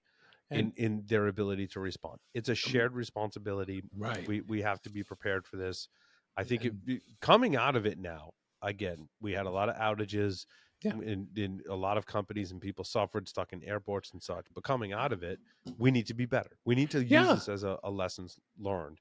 And EDR needs to be better at combating this threat. I'm talking about my story number 21. Mm-hmm. We need to be better about closing down this attack path where attackers can bring their own vulnerable software to a system to escalate privileges to bypass EDR. Let's solve this problem, right? Let's stop the finger pointing, stop the, EDR sucks, blah, blah, blah, blah, Microsoft sucks. None of that's going to get us to where we need to be. We have to work together to go, we shouldn't allow this situation to happen. We need something better to prevent the bring your own vulnerable driver attacks from escalating privileges and blinding EDR. Let's work together to solve that problem, and we're going to have much more secure and resilient systems as a result. And my prediction is that's going to force attackers to start looking at historically what we've done as it's a whack-a-mole, it's a cat and mouse game, right? Of as we improve defenses in one area, we force attackers to another area. It's self-serving to me to force attackers to bootloaders in UEFI, but that's where we're going to force attackers to be. It's a little more complex landscape, which might work to our advantage. However, we need to get ahead of it, right? We need to look to see where attackers are going and go, let's shore up our defenses before we start pushing them in that area. So let's improve the techniques they're using now and defenses against them. At the same time, let's get ahead of it and increase our defenses in where we think they're going to go next. Right. And that's how we're going to win. Don't try and eat the elephant in one bite. Like in your comments, you talked about Microsoft's deregistering the certificates for the vulnerable drivers. And that doesn't work if you don't pick up the update, but if they do nothing, it's worse. Correct. Right. Little things like that. It's not the only, I think it's a multifaceted solution. That's where I'm going. And Microsoft revoking drivers is a game of whack-a-mole, but I think it's a game we got to play. I think it's one solution in our repertoire that we need to use. We need to, for certain ones, absolutely Microsoft needs to do that. But that's not the complete and total answer. No. Microsoft can't revoke every single driver. They can't. Because it's going to impact functionality in a huge way. Microsoft needs to continue to revoke some of those vulnerable drivers. We need to improve EDR to prevent people from loading those certain drivers. Maybe Microsoft needs to do other things that allow people to remediate that threat. And that's how we'll get to pushing attackers to somewhere different. Because right now, they're going to use this technique because it works. Exactly. And also, isn't part of this, wasn't it part of the promise of UBEA, if I've got the acronym right, anomalous user behavior, was also supposed to detect this kind of crap. I'm thinking, any trick we got, let's get them in there, and little by little we're going to raise the bar. I agree. We need to innovate in this area because right now attackers are like, it's too easy for them to. I looked at how EDR kill shifter in this example was working. I'm like, it's too easy for attackers now. We can't allow them to rely on this technique, right? We need to shut it down. Yeah. And they're going to move somewhere different. Well, let's try and predict where that difference is and where they're going and shut that down too.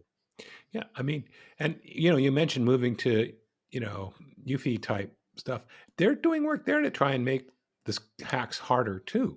The bar is moving all over the place. Right.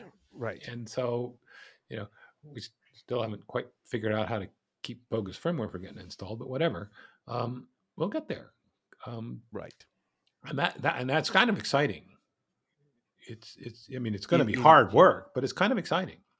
Right. It's this constant. I mean, think about the history in the past 20 years, Lee, right? Like, whoa, 20 plus years ago, we were like, we got to make sure everyone, has a firewall and turns off Telnet for SSH and gets rid of network-based remote buffer overflows.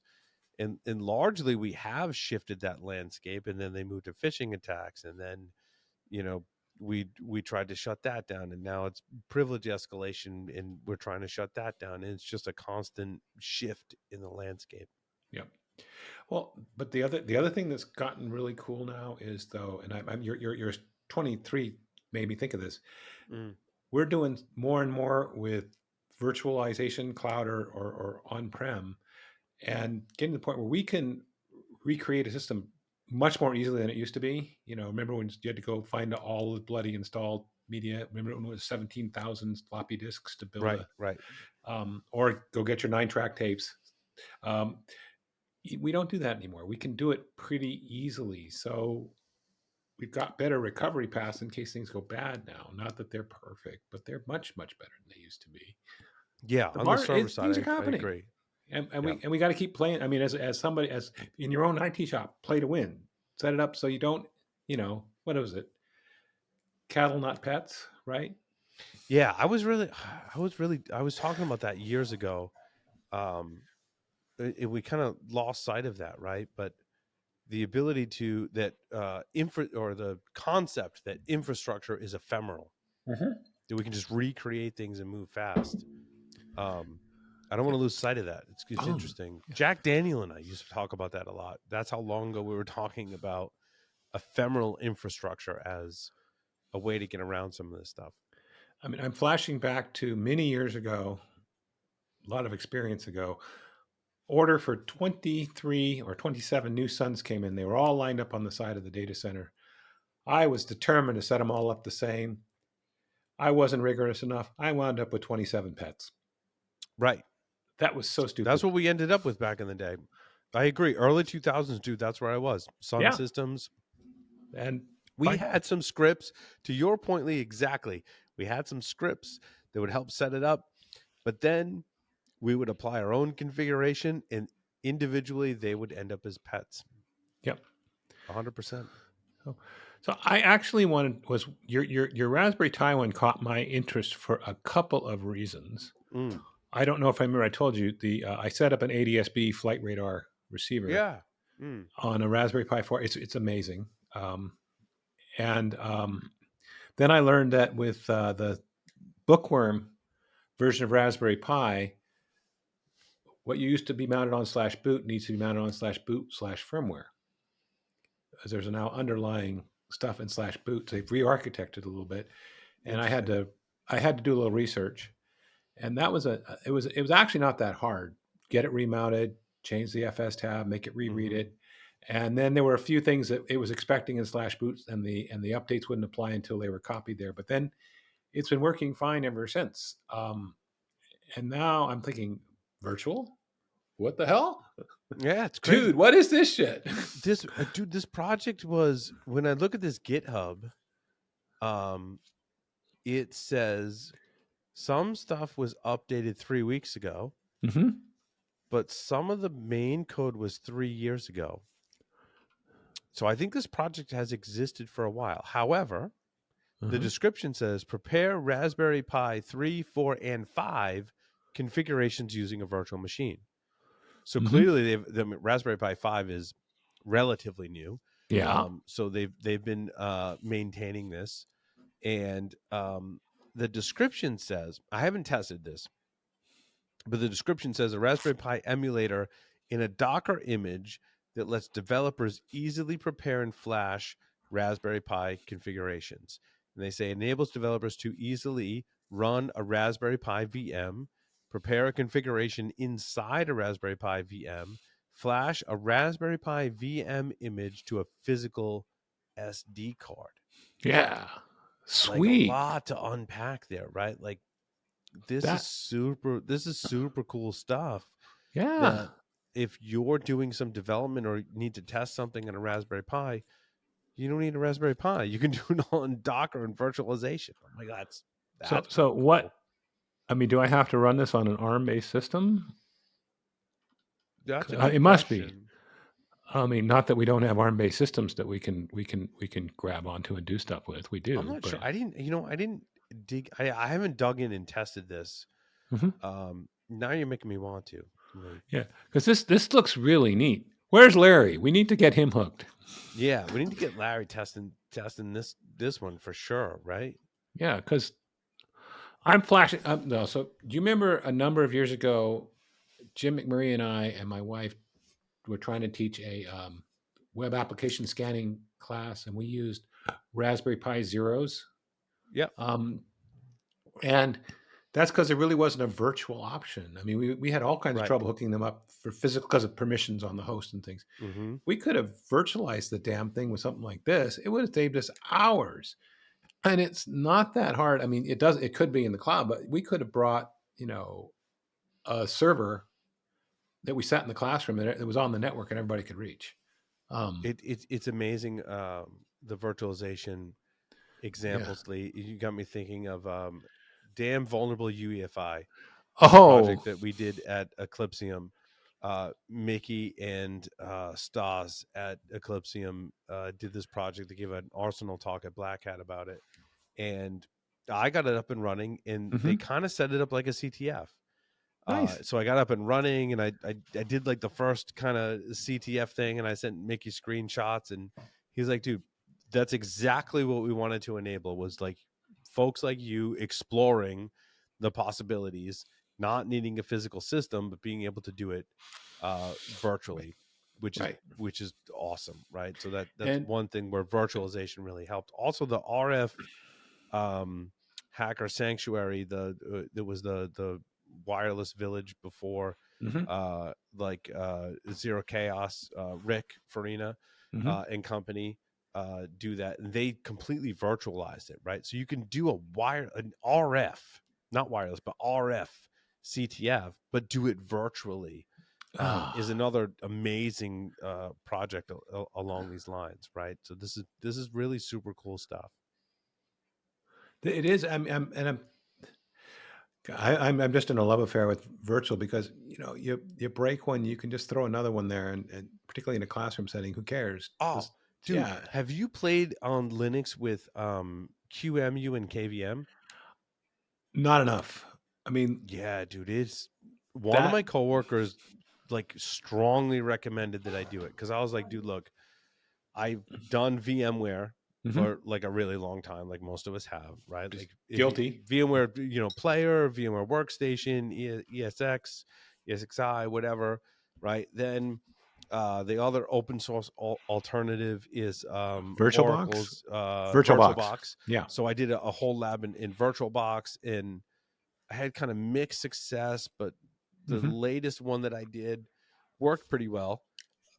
Then I got back to, based on Tyler's recommendations, like, dude, just run VMware Workstation on your Linux box.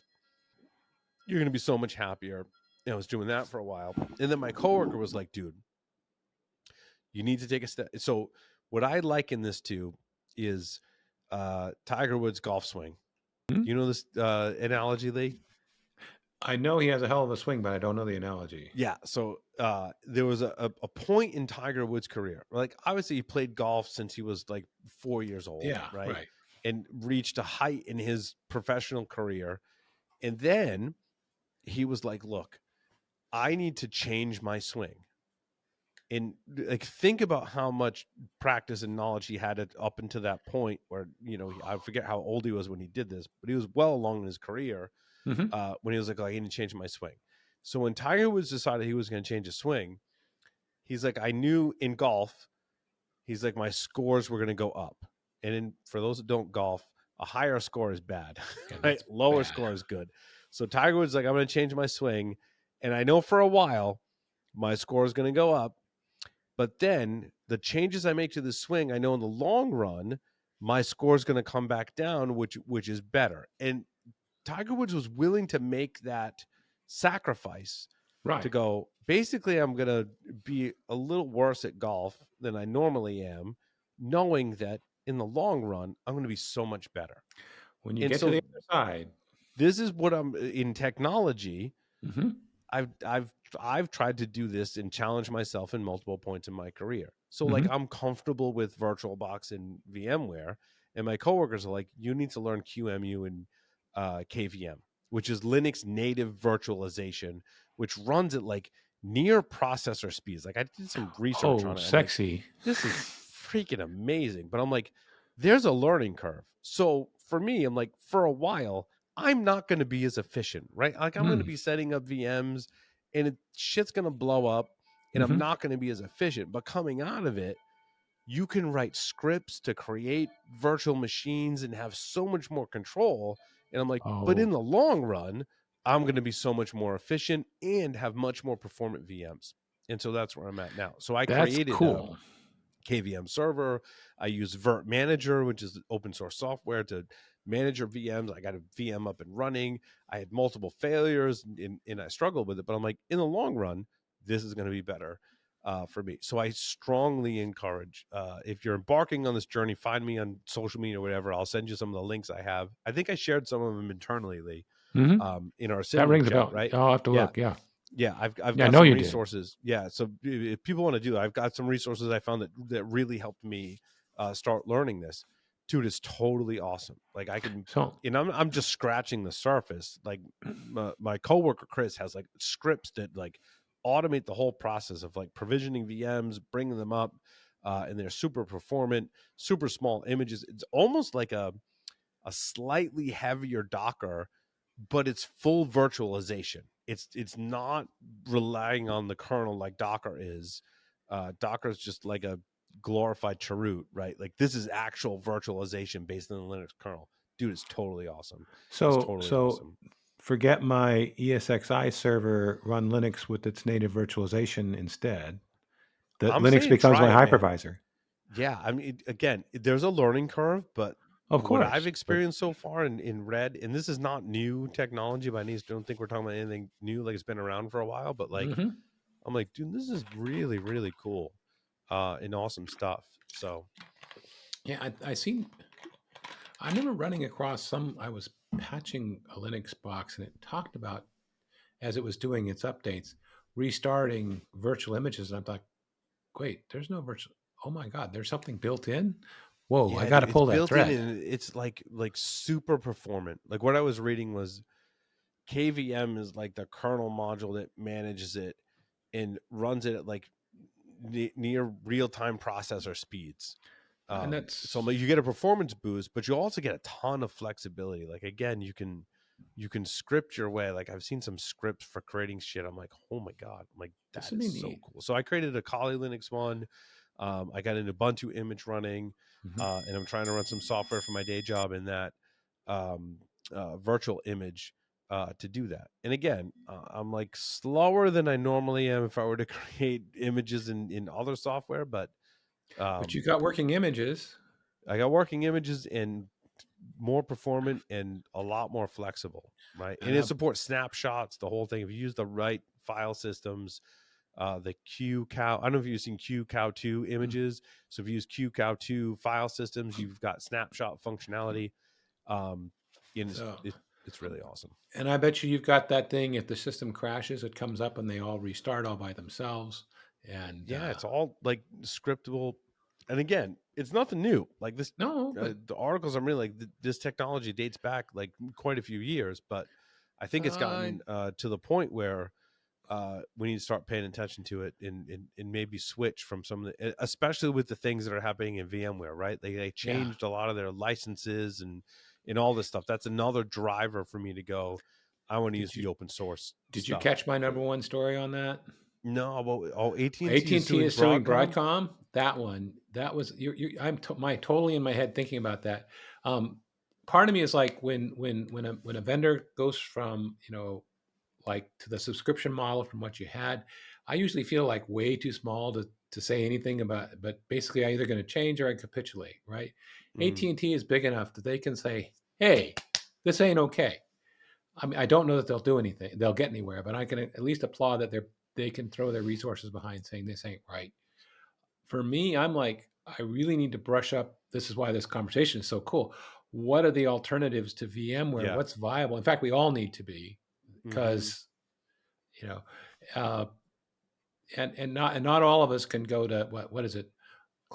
Cloud-based microservices. No, I was going to Uh, do a buzzword compliant phrase there, but yeah, Proxmark or other. Proxmox is Excuse the me. Yes. virtualization technology that's another one I haven't delved in, but I Hmm. Proxmark is the RFID NFC Right. stuff, right? Two different things, obviously, but Yeah, no, yeah, I get it, you know, but and besides, it's late. But this like so I'm like thinking about it. Yeah, it's like we need to all be brushing up on on our virtualization and what our path forward is, because yeah, agreed, it's dude. not going to be cheaper or Right. better. Not I'm Well, not yeah, and we were and not, talking before about students and learning and stuff, and so if you can stand up a highly performant open source virtualization stack, you Mhm. need to go start learning that, that stuff too. Right. I mean, one of the my communication director at our local ISSA chapter at our chapter meeting was saying, I want to start doing some pen testing. I need some tools and stuff to do that. I mean, real easy, Kali Linux, but how about vulnerable targets? And so I've over the years pulled them together. Now I got to go find where they're stuck. What Google Drive or OneDrive? Oh, dude, Where'd I stick them? No, that's a great point. So when I was playing with the QMU and KVM stuff, I was like, I had I talked about it on the show years ago. Did a whole Docker lab where I had like multiple Docker images, and I don't know if you remember, Lee. Mm-hmm. I was able to create a Docker image that used QMU to then install Windows inside of QMU inside of Docker. I remember that. Yeah, it's one of our my brain's going like this. Yeah, it's totally like Inception kind of thing, right? And I built a whole vulnerability. It's on GitHub today. You can go find it. I don't know if it still works. I haven't tested it in forever, but it was a whole lab of vulnerable systems, including like just a Python-based web server that you could serve files from. It was perfect. I used one of Trusted Sec and Dave Kennedy's C2 frameworks, a whole bunch of like vulnerable Tomcat and vulnerable Docker images. I created my own Docker images from scratch based on a Debian root file system to be able to build vulnerable Docker images. Nice. And now I'm like, with this KVM and QMU stuff, I'm like, I could redo the entire lab with this new to me technology, and perhaps do it more easily. With the same performance, because there's a lot of hacks I had to do to get that working in Docker. Because again, Docker's building on like a one monolithic kernel and just creating multiple roots. This is actually virtualization technology that takes advantage of your processor's virtualization support, which is how it's able to do that in a much more performant manner. So I was like, I need to redo that whole lab in this technology. To your point of, everyone needs a vulnerable, like spin up a whole bunch of images that run different operating systems that are vulnerable. Everyone needs that. We love that. Right. And you need the gamut from stuff that's hard to compromise, stuff that's really easy. Do you remember the Matilde vulnerable web server that was a bunch of the OWASP stuff? And you could in the configuration, you could set it from whatever it was, 0 to 10. Let's just pretend, because it's been a long time. Yeah. You could make it easy so you get some success, and then you could crank up the difficulty as you got better. Because without success, people walk away. They're like, screw this stuff, I'll never get it. No, you can do it. It's the same stuff, only more so. You just have to stick at it. But you need a lot of targets, because once you own Matilde, you're going to get bored if you don't have something else to try and take over. And there's and I remember I had a couple of Windows VMs, one which was relatively easy and one was a bitch. You had to work hard, and that's okay. I mean, come on, we're trying to help people learn, not give them a free ride. And so I'm you got me all excited again. Damn it, dude. I love it. I love it.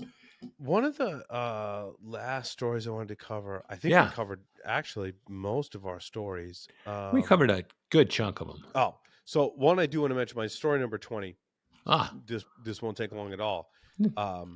This is I don't know if you ever heard Mike Parr talk about this.